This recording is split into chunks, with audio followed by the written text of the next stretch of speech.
Good morning সকলোকে। এয়া মই অফিচ আহি পাইছোঁ। অফিচ আহি পাই বায়'মেট্ৰিক দিছোঁ। বায়'মেট্ৰিকটোতো নিদিলে নহ'ব ন। চ' এতিয়া কাম কৰিব লৈছোঁ, কাৰণ অফিচ যিহেতু আহিছোঁ কাম কৰিবই লাগিব। চ' কাম কৰাৰ পিছত নিজকে অকণমান চালোঁ কেনেকুৱা হৈ আছে। চ' তাৰপিছত এতিয়া বাইদেউ আহিছে, এয়া বাইদেউ, কাৰণ বাইদেউ আহিয়ে মোক ধেমালি কৰি আছে। তেওঁ আমাৰ লগত বহুত ধেমালি কৰি থাকে। মই চাহ খাইছিলোঁ ন, অফিচ আহি পাইছোঁ, কাপটো নিব আহিছে আৰু বহুত ধেমালি কৰি থাকে আমাৰ লগত। আৰু এয়া আকৌ বা এজনী আহিছে, বা মানে আমাৰ ষ্টাফ হয়। তো কৈছে যে কি কৰি আছে, মই ভিডিঅ' কৰি আছোঁ বুলি কওঁতে নাচি দিছে অকণমান। নাচাৰ পিছত এয়া লাঞ্চ টাইম হৈ গ'ল। আজি যিহেতু মানডে হয়, মই বাহিৰৰ বস্তু নাখাওঁ মানডেত। চ' মই নিজকে মানে আজি মানে লাঞ্চ নানিলোঁ মই।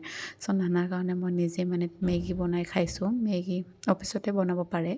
চ' আমাৰ অফিচতে মেগী বনাইছোঁ। আৰু অফিচতো খানা পায়, কিন্তু মই মানে আজি মানডে যে লচুন পিঁয়াজ লগাই দি আছোঁ, মই নাখাওঁ সেইটো কাৰণে। আৰু বহুত গৰম আছিলে, গৰমৰ গৰমে মই খাইছোঁ ন। আৰু মেগী গৰমে গৰমে খালেহে ভাল লাগে, বেছি টেষ্টি পাওঁ। চ' মই গৰমে গৰমে খাই আছোঁ, বহুত গৰম লাগিছিলে। তাৰপিছত খোৱাৰ পিছত তামোল খাইছোঁ। তামোল মানে ভাত খোৱাৰ বা কিবা এটা খোৱাৰ পিছত তামোল বা কিবা এটা খালে মানে ভাল লাগে ন।